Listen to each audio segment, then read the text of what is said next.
Selamat datang dalam sesi bacaan buku harian Santa Faustina.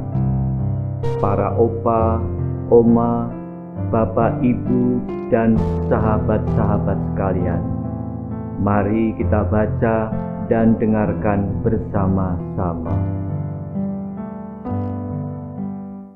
Buku harian Santa Faustina nomor 1701 sampai 1705. Hari ini aku minta kepada Tuhan agar Ia berkenan mengajar aku tentang kehidupan batin. Sebab dari diriku sendiri aku tidak dapat baik memahami maupun menyelami suatu pun dengan sempurna. Tuhan menjawab kepadaku, Aku adalah gurumu, sekarang dan kelak. Berusahalah membuat hatimu menjadi seperti hatiku yang lemah lembut dan rendah hati. Janganlah pernah menuntut hakmu. Tanggunglah dengan tenang dan sabar segala sesuatu yang menimpa engkau. Janganlah membela diri kalau engkau dipermalukan, meskipun engkau tidak bersalah. Biarlah orang-orang lain merasa menang. Janganlah berhenti berbuat baik kalau engkau melihat bahwa kebaikanmu disalahgunakan. Aku sendiri akan berbicara bagimu kalau memang diperlukan. Bersyukurlah atas rahmatku yang paling kecil, sekalipun sebab sikap syukurmu mendesak aku untuk memberikan rahmat baru kepadamu. Menjelang akhir jalan salib yang kulaksanakan, Tuhan Yesus mulai mengeluh tentang jiwa-jiwa para religius dan para imam, tentang kurangnya cinta dalam jiwa-jiwa yang terpilih. Aku akan membiarkan biara dan gereja-gereja dihancurkan. Aku menjawab, tetapi ya Yesus, ada begitu banyak jiwa yang memuji Engkau dalam biara-biara.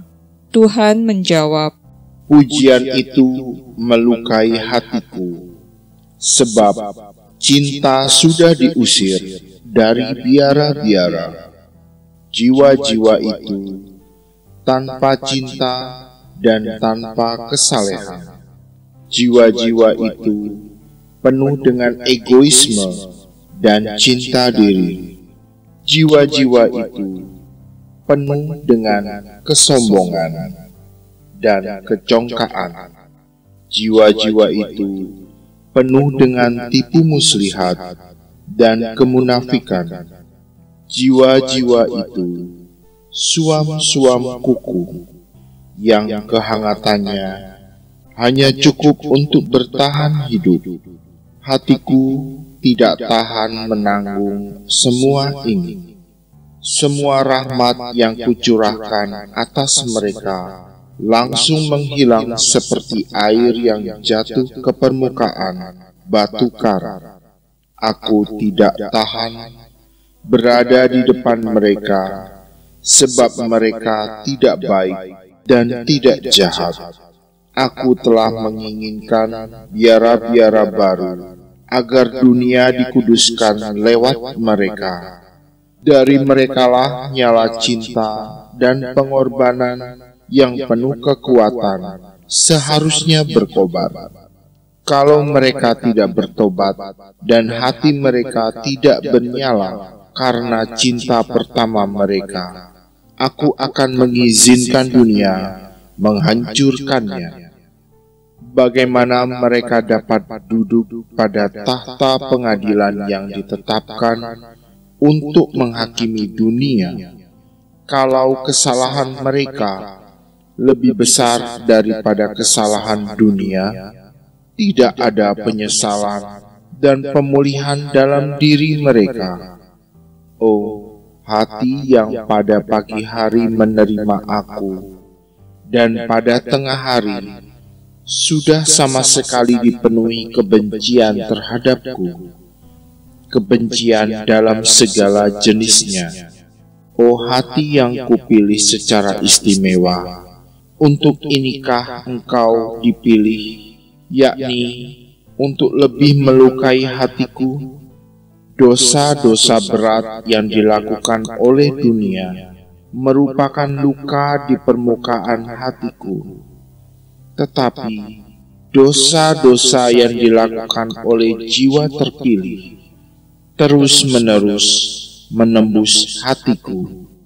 Ketika aku mencoba mendoakan mereka, aku tidak dapat menemukan dasar apapun untuk meminta pengampunan bagi mereka. Dan karena pada waktu itu, aku tidak mampu memikirkan suatu pun untuk membela mereka. Hatiku dicekam oleh penderitaan, dan aku menangis dengan pedih hati. Kemudian Tuhan memandangku dengan penuh cinta, dan meneguhkan aku dengan kata-kata ini. Jangan menangis, masih ada banyak jiwa yang sangat mencintai aku, tetapi hatiku ingin dicintai oleh semua orang, dan aku memperingatkan serta menghukum mereka karena aku sangat mencintai mereka. Pergulatan melawan godaan tertentu. Ada satu orang yang terus-menerus mengganggu aku dengan kata-kata rayuan. Karena ia tahu kapan aku keluar untuk pergi ke kapel atau ke serambi. Ia menghadang langkahku, tetapi ia tidak berani mendekatiku sendirian.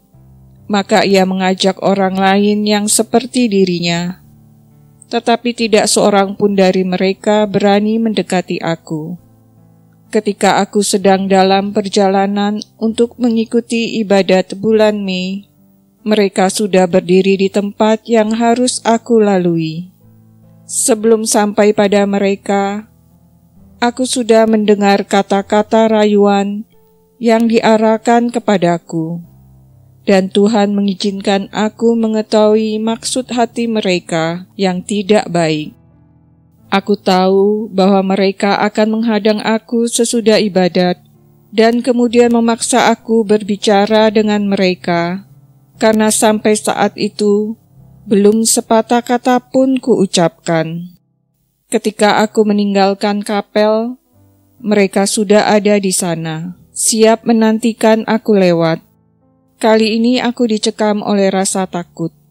Tiba-tiba Yesus berdiri di sampingku dan berkata, "Jangan takut, aku menyertaimu." Serta-merta aku merasakan di dalam jiwaku ada kekuatan luar biasa yang tidak dapat kulukiskan. Ketika tinggal beberapa langkah dari mereka, aku berkata dengan keras dan berani, "Terpujilah Yesus Kristus." Dan mereka sambil melangkah ke samping menjawab, "Selama-lamanya. Amin." Seperti disambar petir, mereka menundukkan kepala, bahkan tidak berani memandang aku. Sesudah aku lewat, aku dapat mendengar beberapa komentar jahat. Sejak saat itu, setiap kali melihat aku, orang ini lari menyingkir agar tidak berjumpa dengan aku. Dan syukur kepada Tuhan, aku dibiarkan dalam damai. Sesudah misa kudus, aku pergi ke taman untuk melakukan meditasi. Karena pada waktu itu belum ada pasien lain pun di taman, aku merasa leluasa. Ketika aku merenungkan berkat-berkat Allah, hatiku bernyala-nyala karena cinta yang sedemikian besar, sehingga hatiku serasa terbakar. Tiba-tiba Yesus berdiri di depanku dan berkata, "Apa yang engkau lakukan di sini sedini ini?" Aku menjawab, "Aku sedang memikirkan Engkau, kerahimanmu, dan kebaikanmu terhadap kami. Dan Engkau, Yesus, apa yang Engkau lakukan di sini? Aku datang untuk menjumpai Engkau, untuk melimpahkan rahmat atas dirimu. Aku sedang mencari jiwa-jiwa yang senang menerima rahmat-Ku.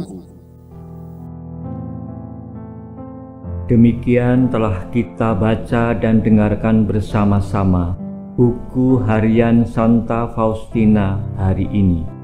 Kita akan lanjutkan bersama-sama besok di waktu yang sama. Berkah dalam.